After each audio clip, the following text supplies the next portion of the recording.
A partir del autorretrato, cuestiono al cuerpo y su trascendencia.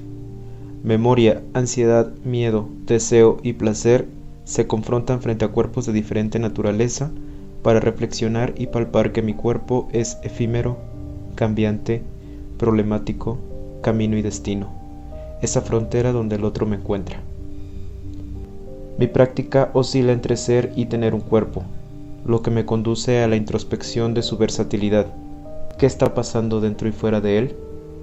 Si bien en este proyecto rompo la intimidad y privacidad que tenemos, también representa una forma de reclamar su existencia y trascendencia, de darle su derecho a existir. Efímero. Mi espalda carga las palabras dichas detrás de mí, representadas por rosas que se clavan y lastiman pero que siguen floreciendo. Las sembraron sin darme cuenta y hasta hoy me acompañan. Inacible. Existe la inquietud por encontrar el placer propio. Aquí la sábila y sus espinas simbolizan la prohibición de mi identidad sexual y el deseo carnal, el dolor al que me atendré por explorar más allá de la norma permitida. Inerte. También el rostro, trastocado por flores, donde el ocultamiento a medias me permite explorar y descubrir que mi cuerpo me trasciende y yo le trasciendo, a pesar del temor a existir, a dejarme ser y sentirme. Soy como un rompecabezas que se desarma física y mentalmente.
Thank you.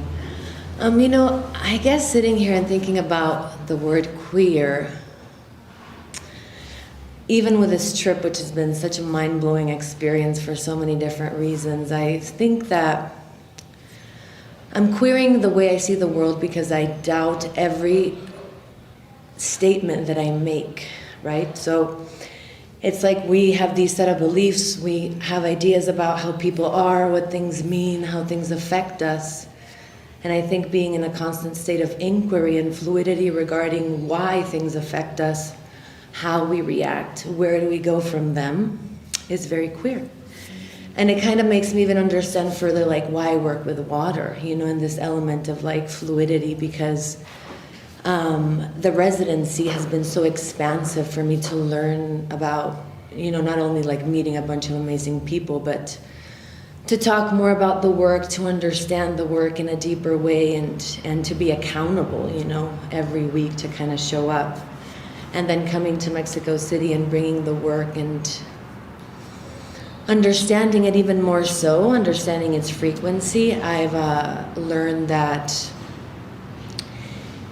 it's important to know for me, before I didn't know what I wanted. I was kind of more like, okay, this is what I'm doing. I don't know what I need with it and where it needs to go, or what I need it to mean. And now more and more so kind of being like, that intention needs to go that way. Oh, this intention needs to go this, and kind of like follow that curiosity and keep like flowing with it. And yeah, it's been uncomfortable at times. It's been really great other times. It's been overwhelming. It's been underwhelming. It's like the whole spectrum, but I think it's a beautiful way to get to know oneself deeper, and through that, learn about others and see others in their own forms through time. So that's kind of been my waterness.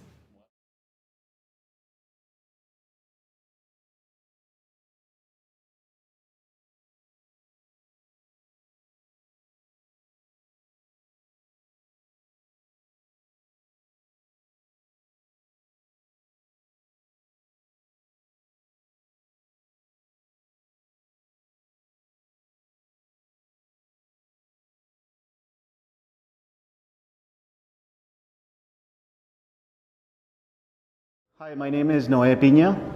I am an artist from Los Angeles, California, Galeria Mexico, and very happy to be here exhibiting this work that has culminated through a 6-month residency for me, and it's culminated in this installation and these prints.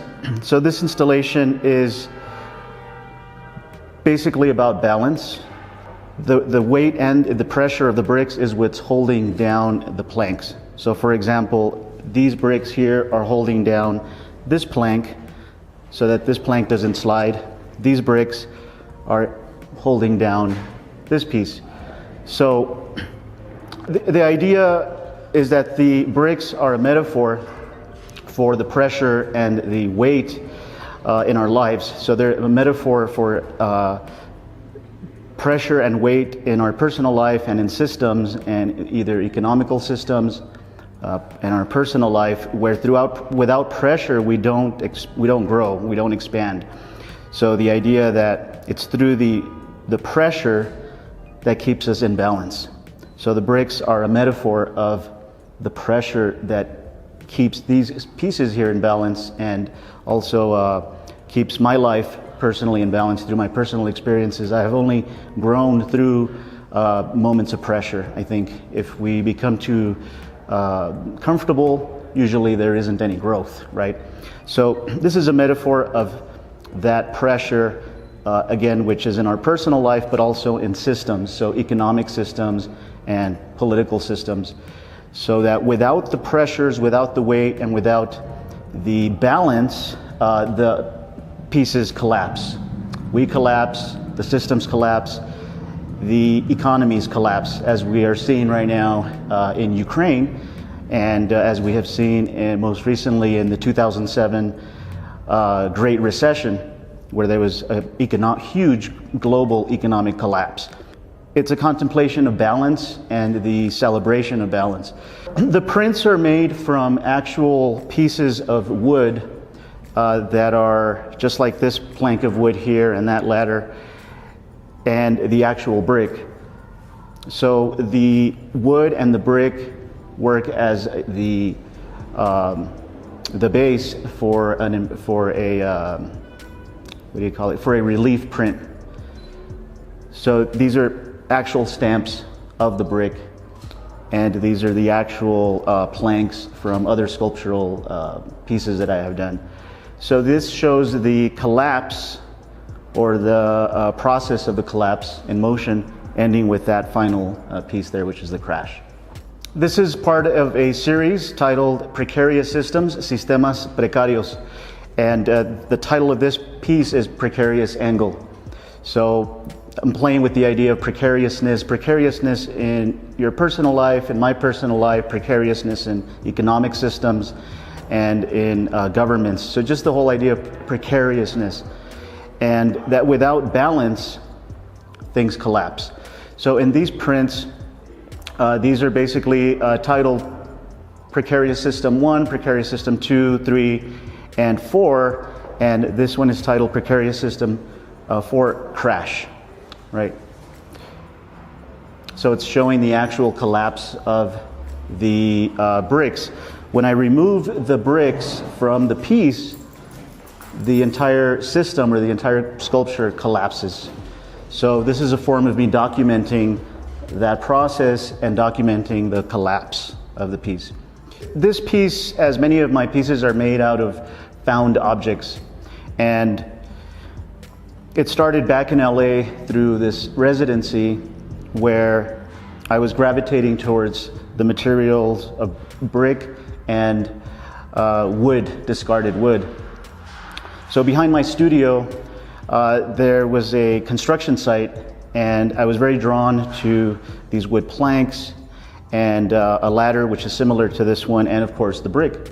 So I started playing with it and trying to find a way to balance them, again as a metaphor for balance in our life and balance in systems. In preparing to have this show here in Mexico, obviously I wasn't able to I wouldn't be able to bring this on the airplane. So the gallery sourced these materials for me, And I think what's really interesting is that here in Mexico City, wood is a little scarce. So fortunately, they were able to find this piece, which was already made, which plays into the idea of the ready-made. And of course, this piece, which has actually been used in a construction site somewhere here in Mexico City. And these beautiful bricks, which are very different from the bricks in the United States or in LA. They are so orange, they are almost as orange as the paint that I use, which is not the color of the bricks that I was using back in my studio back in LA. So the materials here in Mexico, I think, are more rugged, they're more real, and they speak more directly to this type of work. So I feel very at home working in this style and working in this type of production here in Mexico City. Also because of the layering that I see in the city. So just walking around, you'll see stacked rocks, stacked pieces of concrete. And the city itself was founded on a lagoon, right? The idea, or a lake, the idea of it being stacked. And then of course, today I just visited the cathedral at the Zócalo, and you see the layering there of historical various peoples, let's say. So there's a layering in the city that's still continuing to happen. And that to me is very interesting since I work with the idea of stacking.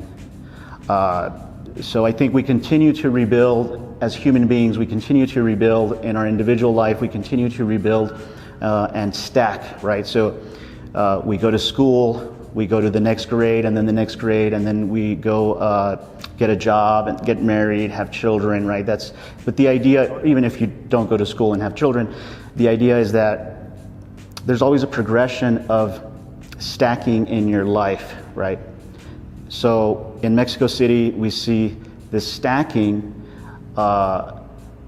where to me is very positive, it's very inspirational, because it basically means that people are not giving up. There's movement, there's motion. And to me, stacking is it's basically something that signifies balance. It creates balance. And again, without balance, there would be a collapse.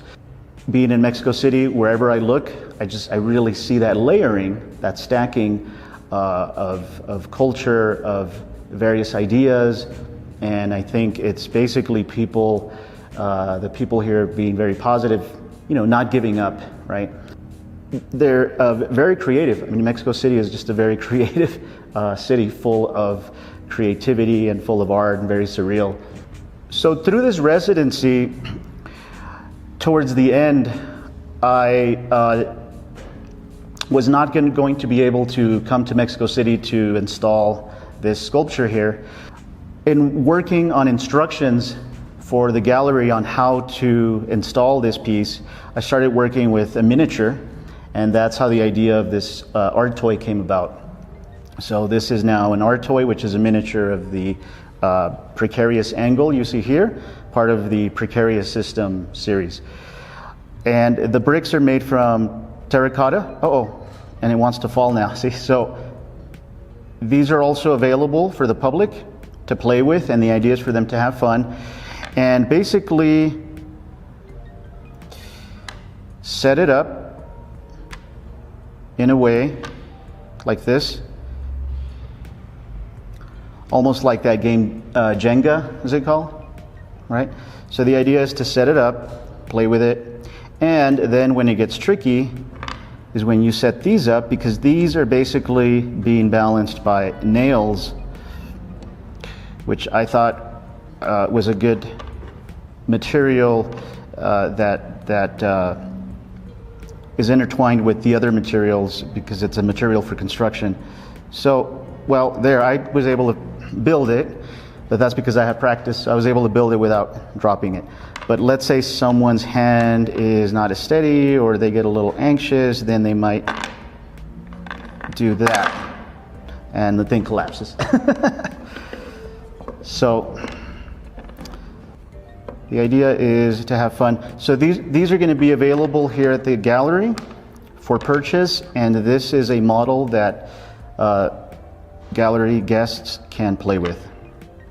and hopefully they all have fun. Now, it doesn't necessarily need to be in this shape. I mean, if someone wants to reshape it, we encourage that, and also we encourage the viewers or the owners of this art toy to take pictures, and we're going to have a QR code where they can share their own creation on the Instagram page. And my name is Noe Pina from Los Angeles, California. Very happy to be here at PRPG Gallery. I want to thank everyone for the support. Very happy to be here again in Mexico City. Very inspired to come back and create more and participate and in fact collaborate with more artists. The community here has been very, very, very hospitable. So I'm looking forward to being back. Thank you.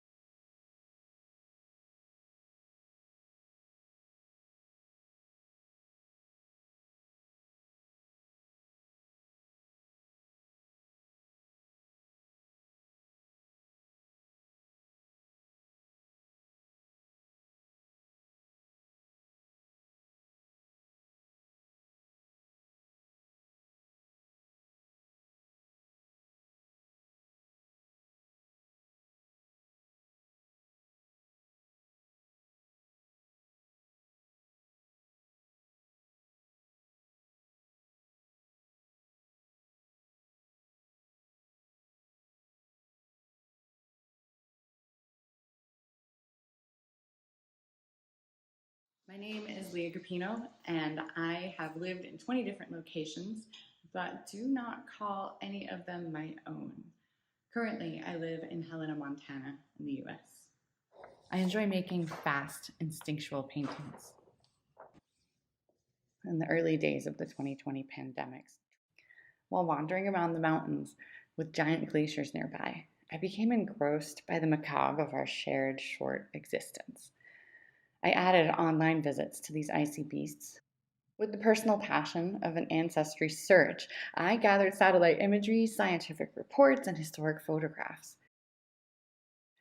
I packed these sparkling, cold stories together with my own journeys of elation, trepidation, despair, and hope into itty-bitty sketches.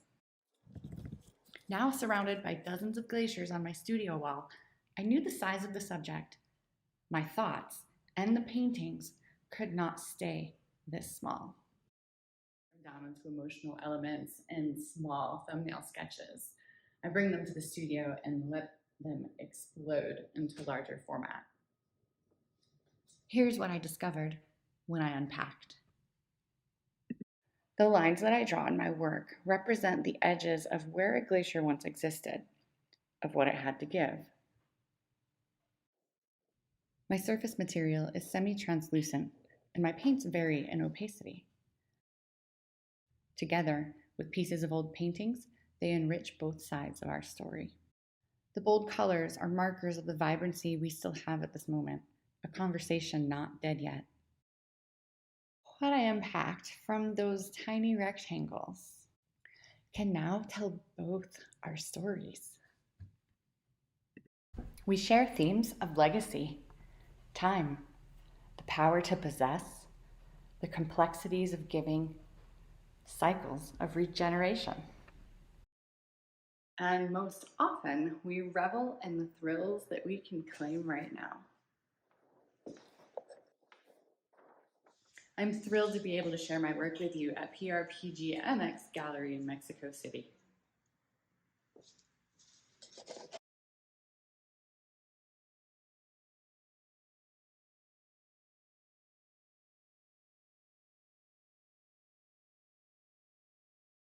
So I'd really like to go over to Kate. I mean, I think your situation is rather unique in terms of living in the Mormon capital of the world. Yes. And being who you are as a queer artist and things too. So I'd love to hear what your experience has been like here. Yeah, it's been really great just seeing other queer experiences.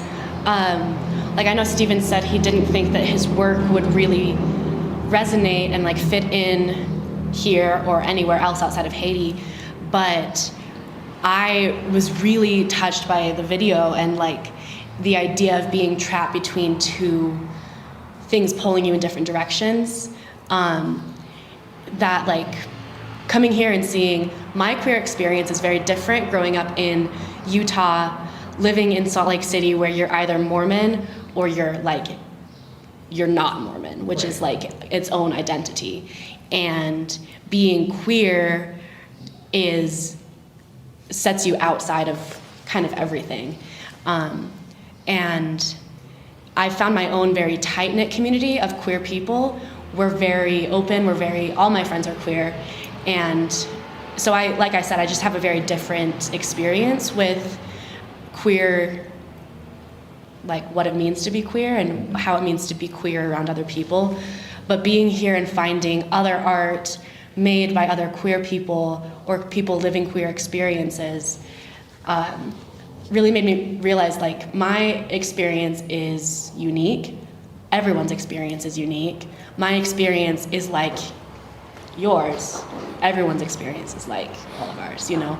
We have similarities and we have differences. And it's really exciting to be part of a queer residency because it focuses on these differences and it celebrates these differences. But even being just part of a group of people that work together, I feel like it's just really inspiring to see different points of view, how I relate and how I don't relate, and who is here, who is not here, what voices are being heard, what voices need to be heard, and celebrating the differences among everyone. It's like, I feel like in my community, you celebrate homogeneity. Right. Everyone wants to be the same.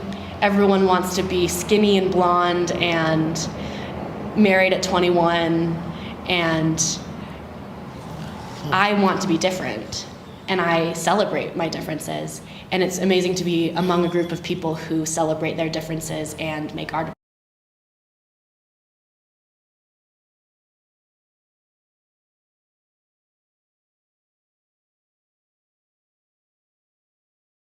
Yeah, what can I say? I mean, this has been really great.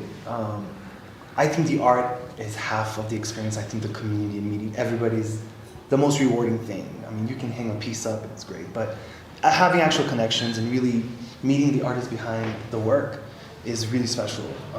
And now I value you guys' practice way more now that I know you personally. It's crazy because I was telling my mom the other day that I feel like I'm in Haiti.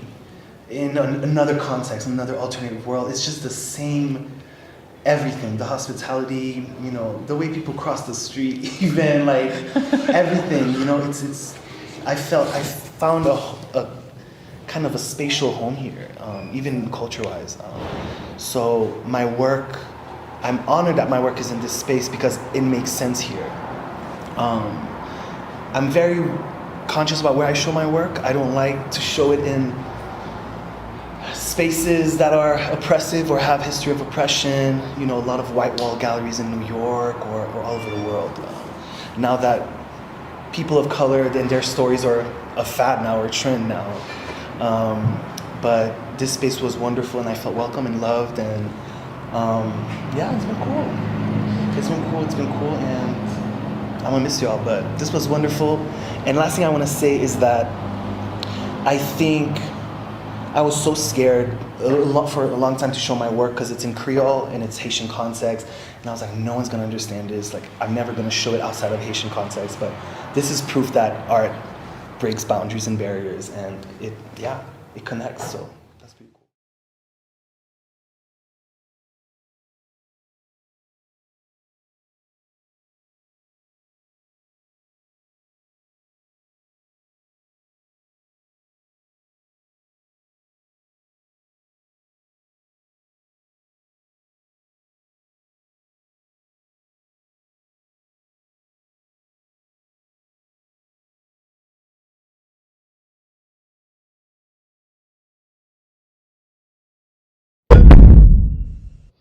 Hi, my name's Annie Travora, and I'm very excited to be part of the PRPG ephemeral exhibition, which opens on the 22nd of October.